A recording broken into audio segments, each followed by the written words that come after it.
एक औरत थी जो अंधी थी, जिसके कारण उसके बेटे को स्कूल में बच्चे चिढ़ाते थे कि अंधी का बेटा आया देखो। हर बात पर उसे ये शब्द अंधी का बेटा सुनने को मिलता था, इसलिए वो अपनी माँ से चिढ़ता था, उसे कहीं भी अपने साथ लेकर जाने में हिचकता था और उसे नापसंद करता था। उसकी माँ ने उसे पढ़ाया और उसे इस लायक बना दिया कि वो अपने पैरों पर खड़ा हो सके। लेकिन जब वो बड़ा आदमी बन गया तो अपनी माँ को छोड़ अलग रहने लगा।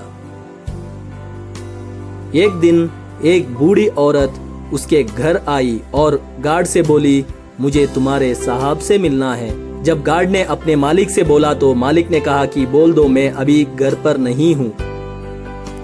गार्ड ने जब बुढ़िया से बोला कि वो अभी नहीं है तो वो वहां से चली गई। थोड़ी देर बाद जब लड़का अपनी कार से ऑफिस के लिए जा रहा होता है तो देखता है कि सामने बहुत भीड़ लगी है।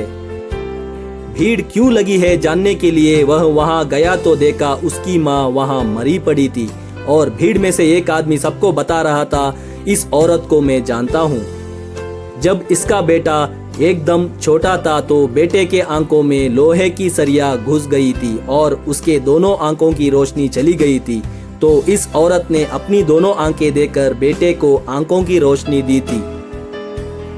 ये सुनकर लड़का जोर जोर से रोने लगा, लेकिन अब देर हो चुकी थी, उसकी माँ उसके पास नहीं आ सकती थी। दोस्तों, वक्त रहते ही लोगों को महत्व, आदर, सम्मान और कद्र देना सीखो। माँ बाप का कर्ज हम कभी नहीं चुका सकते। आदमी की फितरत भी अजीब है दोस्तों, कभी समंदर को टुकरा देता है तो कभी आंसू तक पी जाता है। बैठना भाइयों के बीच चाहे बैर ही क्यों ना हो और खाना माँ के हाथों का चाहे जहर ही क्यों ना हो। एक अच्छी माँ हर किसी के पास होती है, लेकिन एक अच्छी औलाद हर माँ के पास नहीं होती।